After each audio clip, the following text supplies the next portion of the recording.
O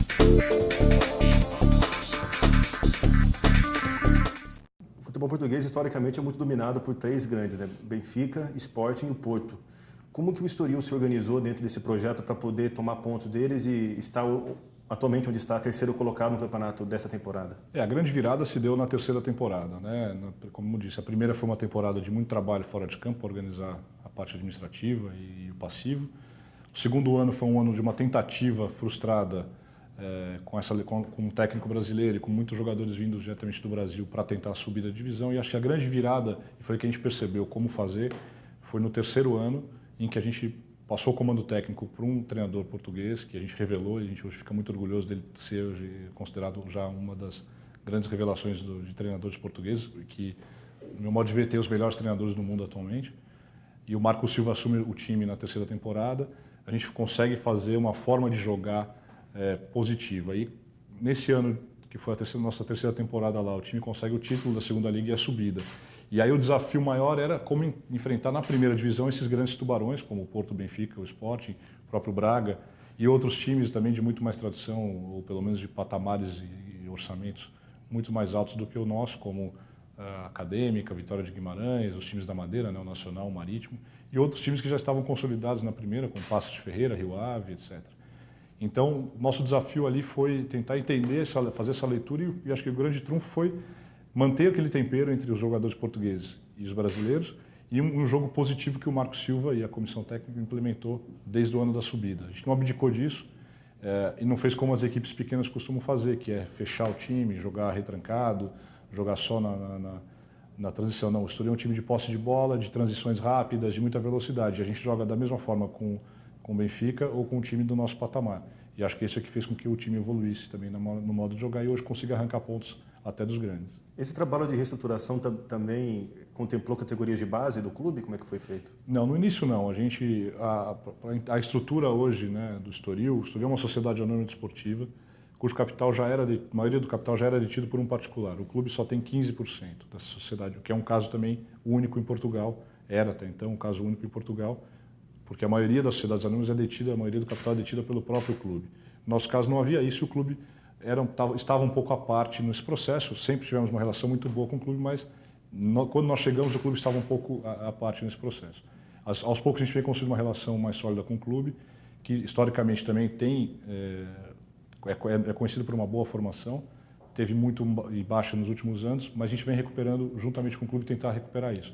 E esse primeiro ano agora, essa temporada 2013-2014, a gente assumiu a coordenação da categoria dos juniores do clube, num trabalho em cooperação com o clube, para poder aos poucos também aproveitar a base do clube para o próprio Estoril e para a gente poder captar jogadores jovens também em Portugal e também levar jogadores da nossa formação aqui, que a Traffic tem no Desportivo Brasil, para fazerem para intercâmbios com a formação lá do próprio Estoril. Porque a gente chegou com um projeto só profissional no início, um projeto de levantar o time profissional. Mas com o tempo a gente sabe que também a base é importante. A gente tem a base no Brasil hoje, o Desportivo Brasil é um dos pilares do Estoril, juntamente com a área de investimento da companhia em jogadores e também na captação de jogadores diretamente na Europa. Mas se a gente tiver e poder fomentar a própria base do Estoril para que seja mais um fornecedor de atletas para nós e para o mercado, isso vai ser feito. Gostaria de saber se no planejamento que vocês assumiram em 2010, se vocês esperavam ter esses resultados tão em breve e quais os próximos passos que vocês almejam seguir agora que estão na Liga Europa? Não, o nosso primeiro objetivo, que era a subida de divisão, a gente, claro que era difícil, a gente sabia que era difícil, mas a gente esperava alcançar, até porque não faria sentido o projeto se o time não estivesse na primeira divisão.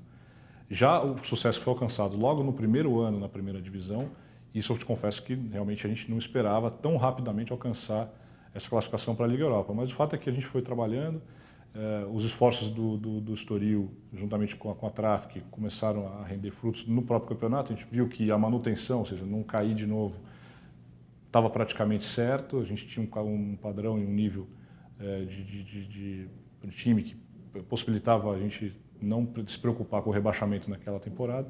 E aos poucos, quando o campeonato foi indo, a gente percebeu que algumas forças estavam em baixa, como o Sporting, como o próprio Guimarães, etc. E deu espaço para a gente alcançar o quinto lugar, que nos possibilitou disputar as eliminatórias e hoje está na fase de grupo da Liga Europa. Então realmente foi um sucesso um pouquinho além daquilo que a gente esperava, mas que já estava no nosso plano. A gente pensava assim em levar o Estoril um dia para níveis europeus. Isso felizmente aconteceu mais rápido do que a gente esperava. Com relação à cidade de Estoril, uma cidade pequena, tem cerca de 30 mil habitantes, também um estádio onde vocês jogam tem capacidade para 5 mil, é um dos menores do campeonato português.